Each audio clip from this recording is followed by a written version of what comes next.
So earlier I had a video show you how to diagnose the pressure switch, and I showed you the code and the difference between first stage, second stage.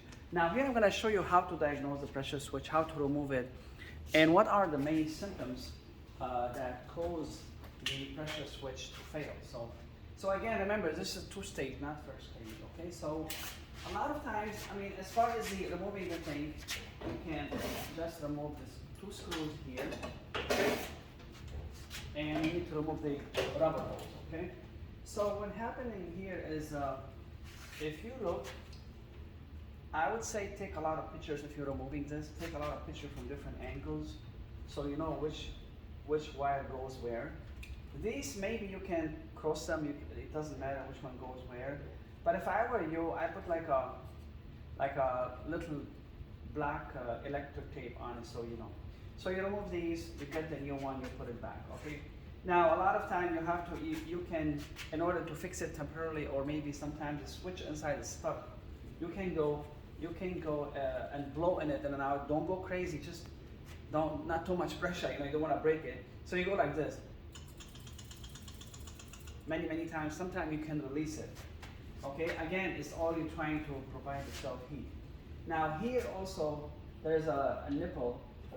I usually leave with me always a longer rubber hose, so I don't have to do it, but at least you get the idea. A longer one, I leave it in my truck, so usually I can put it here, and same thing, breathe in it or blow in it, make sure the air is going through it. It's not gonna go very strong, but at least you know it's not stuck.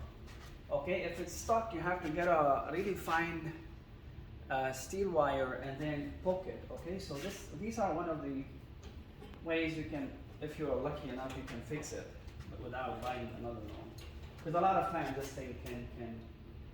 Okay, and then the other things are, which unfortunately,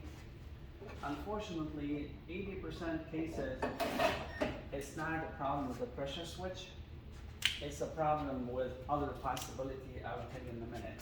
So if anything that restrict the flow of the combustion, that gas that is burning, going through, it being sucked into the tubular heat exchanger.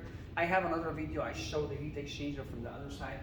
So it's like the flame goes into a zigzag path, and that called heat exchanger. So if anything can restrict that path, either something stuck in the through pipe, you can usually remove this, see if something is stuck in here.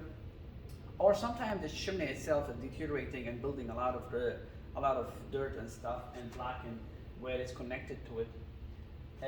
At that time, that pressure switch will sense the vacuum of the motor, the CFM, the push, and then if it's not healthy, it's not strong enough, unfortunately it will stop it. So this is one reason, I'm telling you, 80% of cases it's not a pressure switch, and a lot of people replace it, they have the same problem. Sometimes the motor is getting old. If it's over 10 years, it does not give enough push. Either the bearing are getting bad or loose. We have another video how to service the pressure switch or trying to fix the inducer draft motor. Okay, so these are one thing. Another thing is could be also the wheel inside is deteriorating, or something is stuck on the wheel. Anything that slows that flow is going to cause this pressure switch to stop the second stage. Now there's another way you can do it. We have something called manometer. Basically, manometer, we hook it here to this nipple, and then we read the negative pressure. If it doesn't match, you know, the pressure switch has a reading on it. Usually it's a 0.3 or something. If the reading is lower than that, what's on the pressure switch, we know the pressure switch is okay, the motor has a problem.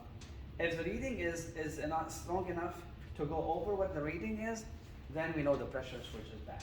I think more than that, I think that's all that you need to know about the pressure switch, okay? And then other thing about pressure switch, what I want to say, I'm doing this for 26 years. I tell customers, every 8 or 10 years change this. just as a preventative maintenance, because you don't want to be gambling. If the furnace is more 10 years, then 10 years, change it is better than, you know, when you call a contractor 12 o'clock at night and it's like 0 degrees or something. They're gonna charge you a lot of money. Sometimes nobody wants to work late. Sometimes you cannot even find them because they're busy. So to prevent yourself from getting into that situation, change this every 8 to 10 years. Regardless, just change it, because you don't want to be gambling. Okay, thanks for your time. We're gonna go for our next video in a minute.